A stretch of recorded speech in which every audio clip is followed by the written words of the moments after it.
ஆதார் வைத்துள்ள ஒவ்வொருவரும் கவனமாக பாருங்கள். பார்த்துட்டு பயன்படுத்திட்டு மறக்காமல் 4 பேர்த்தோட பகிர்ந்துக்கிட்டு அவங்களையும் பலன் பெற செய்யுங்க.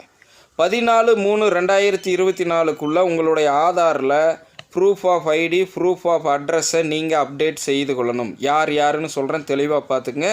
10 வருடங்களுக்கு மேலாக எந்த ஒரு அப்டேட்டும் செய்யாமல் இருக்கிறவங்களுக்கு இது 100% பொருந்தும். மற்றவர்களும் உள்ளே போய் பார்த்துக்குங்க. உங்களுடைய ஹோம் பேஜில் uidai.gov.in இணையதளத்தில் உள்ளே போனீங்கன்னா மை ஆதார் பக்கம் ஓப்பன் ஆகும். அதில் முதல் பக்கத்தில் ஹோம் பேஜில் இதற்கான அறிவிப்பு வந்திருக்கும். புதிதாக உள்ள நுழையிறவங்களுக்கும் உங்களுக்கும் வந்திருந்தால் நீங்களும் இதை செய்யணும்னு அர்த்தம். இப்போதைக்கு 14/3/2024 வரைக்கும் இலவசம்னு காட்டுதுங்க. அதை தொடர்ந்து அதற்கான சார்ஜ் வரும்னு சொல்கிறாங்க. ஸோ இது மூலியமாக உங்களுடைய ஆதாரை தொடர்ந்து நடப்பில் இருக்கிறத உறுதிப்படுத்திங்க. குறிப்பாக அரசு திட்டங்கள் மூலம் பலன் பெற்று கொண்டு இருப்பவர்கள் சப்ஸ்கிரைப் பண்ணி பெல் சிம்பிளை போடுங்க. இன்னும் நிறைய செய்திகள் இந்த மாதிரி வைக்கிற யூடியூப்லையும் ஃபேஸ்புக்